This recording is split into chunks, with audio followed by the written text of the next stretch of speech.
Welcome, family, to another edition of Stranger Thinking Media, where we address the problems of a modern world. So stay tuned. Today, we will be remembering Willie Mays, the Say Hey Kid, remembering legends. Topics covered, just one today. The Say Hey Kid, Willie Mays. Welcome to our channel. Please like, subscribe, and hit the notification bell. And kick back and enjoy the show as we reminisce. Remember, the greatest glory in living lies not in never falling, but in rising up every time you fall. In James chapter 2, verse 14, whereas ye know not what shall be on the morrow, for what is your life? It is even a vapor that appeareth for a little time, and then vanisheth away.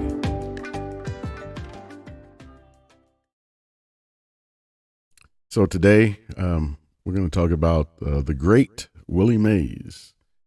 And I can remember as a kid, I grew up as initially as a Mets fan, because I started getting into baseball in around 1969, because the city was all abuzz about the New York Mets, you know, that team, the Miracle Mets. And so I got into baseball about that time, and I just remember from that time forward,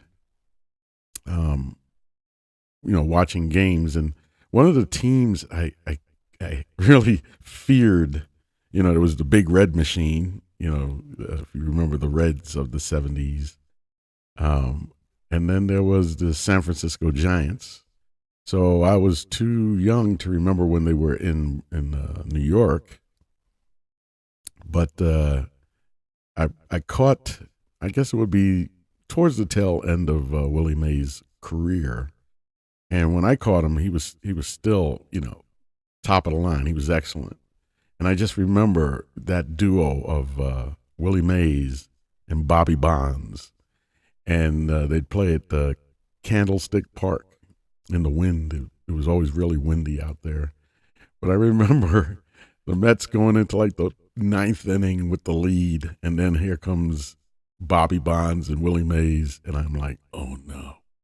I mean, you could feel it. I guess for me, the most modern duo that kind of struck the same kind of fear was the Boston Red Sox duo, Big Papi and Manny Ramirez. It was like that. Like if all it would take is just if one got off, the other was right behind him to get off again, and it was all over. So Bobby Bonds and Willie Mays was like that. So the question a lot of times is, who's the greatest baseball player of all time? Of course, we have, Babe Ruth, and, you could put, in modern days, you have to say Barry Bonds, but of course, they've tainted or you could say he tainted, I don't know, but his legacy is tainted because of steroids. But the truth is, steroids don't help you hit the ball.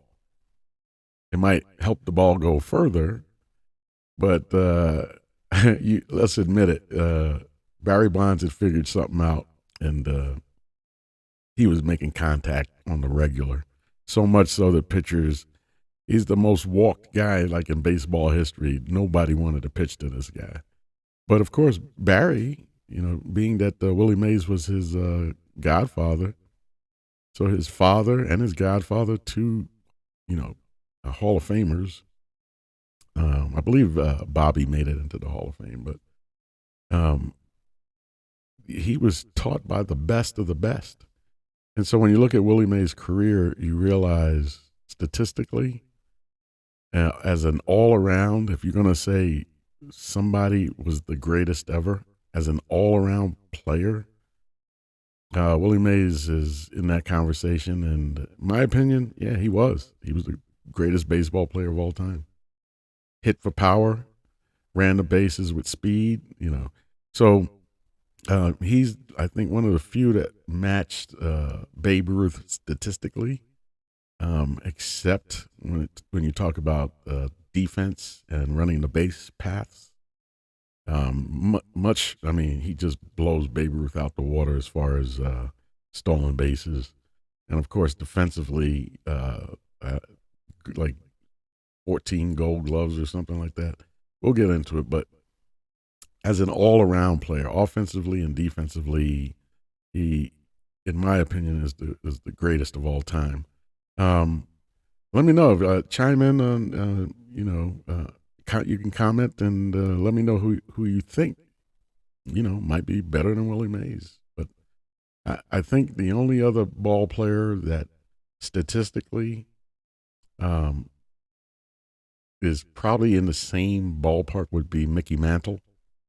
But you still got to give Willie Mays the edge on the defensive part and probably on the base pass. But, Mickey was no slouch. He could play too. But I'd like to hear your opinion. Let me know who you thought was maybe the greatest of all time. And of course, Barry Bonds mimicked Willie Mays in a lot of, even at the plate, Barry reminded me of Willie Mays a lot. But needless to say, it's a sad day. It's almost spiritually. It's today being Juneteenth. It's almost appropriate. When I mean appropriate, is that his life kind of epitomizes the struggle, and how he, by just sheer will and determination, how he became so great. And that should be a lesson for all of us, as we observe this day. Anyway, enough of me talking. Let's look into the life and times of Willie Mays.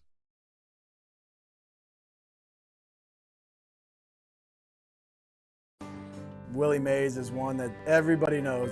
He's an iconic player, the epitome of what it means to be a great all-around baseball player. He's one of those special players that don't come around too often. Best center fielder of all time. He can do everything. You want to be just like him.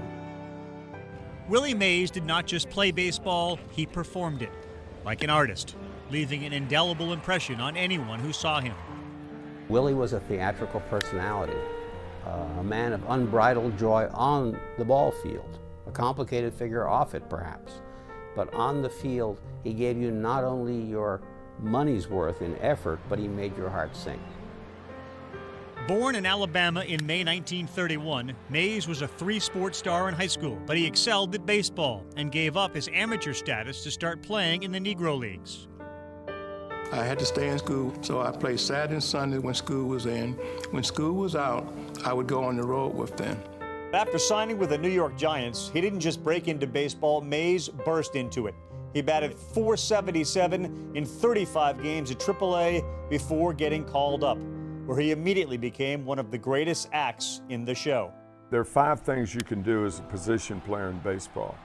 Hit for power, hit for average, run and throw. There was not a thing he couldn't do. And not only that, but his intelligence in playing the game. His territory was from foul line to foul line, just stay out of his way. Fresco Thompson, the general manager for the Brooklyn Dodgers, said Willie Mays' glove, where triples go to die. Wow. Mays' physical ability, his power, his speed, and his own level of expectation had people shaking their heads from the moment they saw him play. Routine plays for Mays were impossible feats for others. 1951 was his rookie season, and his first hit was a home run off future Hall of Famer Warren Spahn, who realized that one swing may have altered the history of the game. Spahn said of the home run, "I'll never forgive myself. We might have gotten rid of Willie forever if I'd only struck him out." That same season, Mays helped the Giants erase the Dodgers' lead in the standings, and he watched from the on-deck circle during Bobby Thompson's home run. Back and throws. There's a left back. It's going to be, I believe, the Giants from the pennant. The Giants from the pennant. The Giants from the pennant. Drafted into the service in 1952 during the Korean War, Mays managed to play more baseball than anything else on the Virginia military base, but still lost nearly 2 full seasons of his major league career. When he came back to the majors in 1954, his career took off. He won the Most Valuable Player award. The Giants won the World Series, and Mays was elected to his first All-Star game. He ended up playing in 24 of them. It was Ted Williams who said they invented the All-Star game for Willie Mays.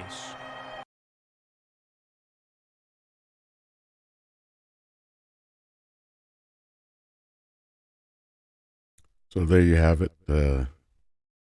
Willie Mays, the Say Hey Kid. So 1 Corinthians chapter 15 and verse 41, there is one glory of the sun, and another glory of the moon, and another glory of the stars. For one star differeth from another star in glory. So also is the resurrection of the dead. It is sown in corruption, it is raised in incorruption. It is sown in dishonor, it is raised in glory. It is sown in weakness, it is raised in power. It is sown in a natural body, it is raised a spiritual body. There is a natural body and there is a spiritual body. And so it is written, the first man, Adam, was made a living soul. The last Adam was made a life-giving spirit.